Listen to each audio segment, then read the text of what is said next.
હાલો આજે હું મારા ક્લાસના વિદ્યાર્થીઓને કેટલાક પ્રશ્નો પૂછું.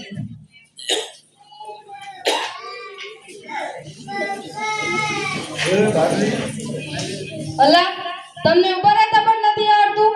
સાવધાન. એ પણ નથી આવડતું. સારું સારું વિશ્રામ. આ લોકોને એમ ખબર નહીં પડે. આ લોકોને એમની ભાષામાં જ સમજાવવું પડશે.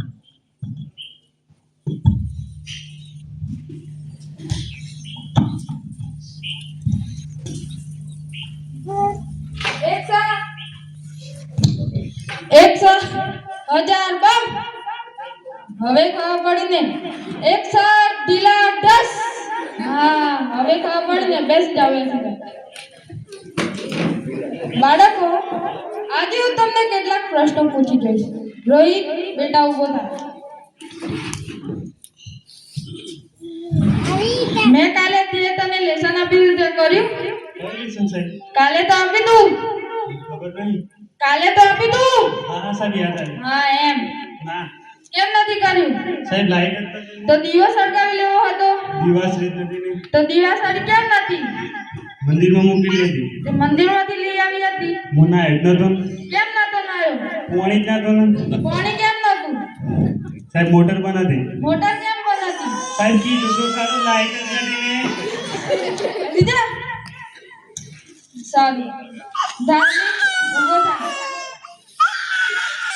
એક બાજુ પૈસા ને એક બાજુ બુદ્ધિ હોય તો તું શું પસંદ કરે? સાહેબ હું તો પૈસા પસંદ કરીશ. મને ખબર હતી તું પૈસા જ પસંદ કરીશ. તું તારી જગ્યાએ હોત ને તો બુદ્ધિ લો બુદ્ધિ. સાહેબ જેની પાસે જેવું છે ને એ પસંદ કરે. મયુર ઉભો થા. કોઈ એવું કઈ પક્ષી છે જે ઝડપથી ઉડે છે? હાથી. હાથી? તારા પપ્પા શું કરે છે? મારા પપ્પા દાઉદી બ્રાન્ડના શૂટર હતા. બાળકો લખો હાથી હાથી. પ્રકાશ ઉભો થા.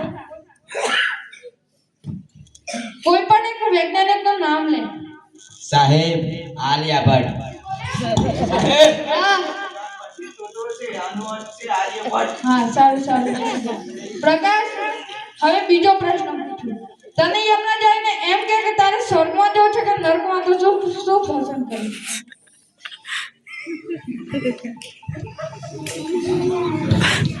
સાહેબ હું તો યમરાજને કહીશ કે આ પૃથ્વી પરથી મારો મોબાઈલ અને ચાર્જર લાવી આપે તો તમે જ્યાં જવાનું કહો ત્યાં જઈ. ભલે સ્વર્ગમાં જવાનું કહો કે નરકમાં.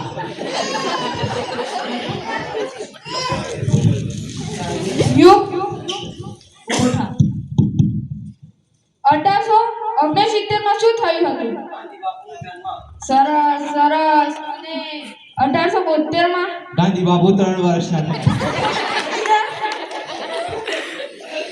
બાળકો જે પોતાની વાત બીજાને સમજાઈ ના શકે ને તે ગધેડો કહેવાય.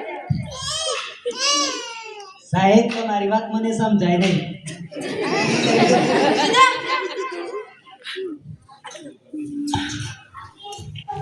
ધાર્મિક ઉભો થા. એવું કયું પ્રાણી છે જેના મોટા ભાગના અંગો વાંકા હોય છે? સાહેબ ઊંટ. સરસ. અને બીજું કોઈ? સાહેબ બીજો ઊંટ. હા તને કઈ ખબર પડે છે? બેસી જા. રોહિત ઉભો થા. હા બાળકો હવે એક વાત કહું. દિલ્હીમાં કુતુબ મિનાર આવેલું છે. ઉત્સાહ ઉભો થા. શું કહ્યું એમને? બોલતો. સાહેબ દિલ્હીમાં કૂતરું બીમાર છે. રોહિત ઉભો થા. મેં કાલે તને વિજ્ઞાનમાં તૈયાર કરવા આપ્યું હતું તે કર્યું? ના કેમ નથી કર્યું? સાહેબ કીધું તો ખરું લાઈટ જ નથી ને. તો પણ લાઈટ આવી જ નહીં. લાઈટ આવી પણ શોપિંગ લઈને પાસ સીધા થી લે. એક કલાક પછી પાછી પણ ના આવી. એમ સાહેબ આવી હતી. હા. તો બે હેલ્પર થી 10 થી પાસ ના જાય 2 રૂપિયા થી ના. બેસી જા. હવે હું મારા ક્લાસના સૌથી સરસ શ્રેષ્ઠ વિદ્યાર્થીને ઉભો કરીશ. પિયુષ ઉભો થા.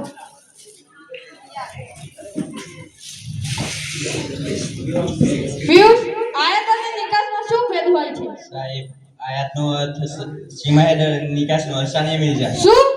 સારું. પિયુષ, હવે સમજી વિચારીને જવાબ આપજે.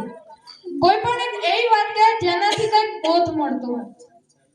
સાહેબ, જ્યારે મેં એને ફોન લગાવ્યો તો એને મારો ફોન ના ઉપાડ્યો, અને જ્યારે એનો ફોન આવ્યો તો મેં પણ એનો ફોન ના ઉપાડ્યો.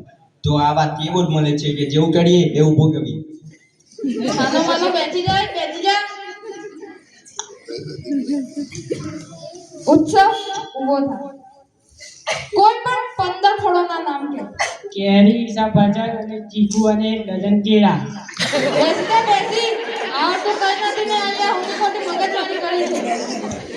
ડફળો અન્ના શિવ તમને આ બધું શીખવાડું છું. ઊભા થઈ જાઓ. આજે એક મિનિટ નહીં છોડું.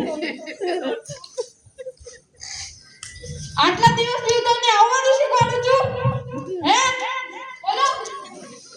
અરે તમારા પ્રશ્નથી મારું ચક્કર આવે છે, હાથ પણ દુખે છે, છાતીમાં પણ દુખાવો થાય છે. પાણી પાણી